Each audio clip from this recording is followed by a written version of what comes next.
এখন পরিস্থিতি এমন হলো, স্বাধীনতার এত বছর পর আবার সেই সংকটে পড়লাম, তাও এই ধরনের একটা সরকার দিয়ে, যে সরকার নাকি আমাদের জনগণের, কোন ভোটের না, কিন্তু আমাদের এই সরকার আমাদের জনগণের। তার কাছ থেকে এই ধরনের আশাটা আমরা আসলে কখনোই কাঙ্ক্ষিত ছিল না। তো সেই ক্ষেত্রে তারা এই কাজটা করছে, এটা আমি মনে করি তাদের জন্য এটা দুর্ভাগ্যের গল্প। আজকে দেখেন এই প্রশ্নে এসে তাদেরকে সসম্মানে বিদায়ের প্রশ্ন আসতেছে, তাদেরকে সসম্মানে চলে যাওয়ার প্রশ্নগুলো আসতেছে। এই বিষয়গুলো ভাবতে হবে।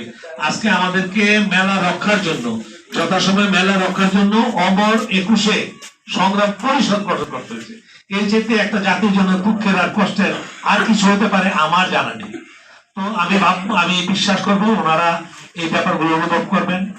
আর আমাদের প্রকাশকদের প্রণোদনার বিষয়ে যে কথাটা আমি বলতে চাই সেটা হলো, বৈশ্বিক করোনার কারণে এবং আরো নানা কারণে আমরা বিগত 5 বছর যাবৎ প্রকাশকরা শুধু লুজার হয়ে আসছে। তারা এই মেলা হোক অথবা সাধারণ পর্যায় থেকে তারা কিন্তু সৃজনশীল বইয়ের ব্যবসাটা করতে পারছে না। আমি বলবো আমাদের প্রধান উপদেষ্টা 3-0 নিয়ে বিশ্ব ঘুরছেন, এই জায়গায় একটা শূন্য বাড়িয়ে দিক, অর্থাৎ প্রকাশকদের শূন্য সুদে ঋণ দেওয়ার ব্যবস্থা করুক। এটা আমি আজকে বলবো। আর একটা বলবো যে, এবং যেহেতু সরকার মেলা করে, আমরা করি না, সরকার যে পর্যন্ত আমাদের কাছে না দিবে, প্রকাশকদের কাছে এই মেলাটা না দিবে, সেই পর্যন্ত সরকার আমাদের কাছ থেকে মেলা আয়োজনের কোনো অর্থ না নিক, এইটা হলো আমাদের দাবি। তার ডান পাশে আছেন আমাদের আন্দোলনের সাথী গণতান্ত্রিক সাংস্কৃতিক ঐক্য, যারা আজকের এই আয়োজনের সাথে খুব ঘনিষ্ঠভাবে সম্পর্কিত। সেই সংগঠনের কেন্দ্রীয় নেতা, উদুচি শিল্পী গোষ্ঠীর সাধারণ সম্পাদক জামশেদ আনোয়ার তপন।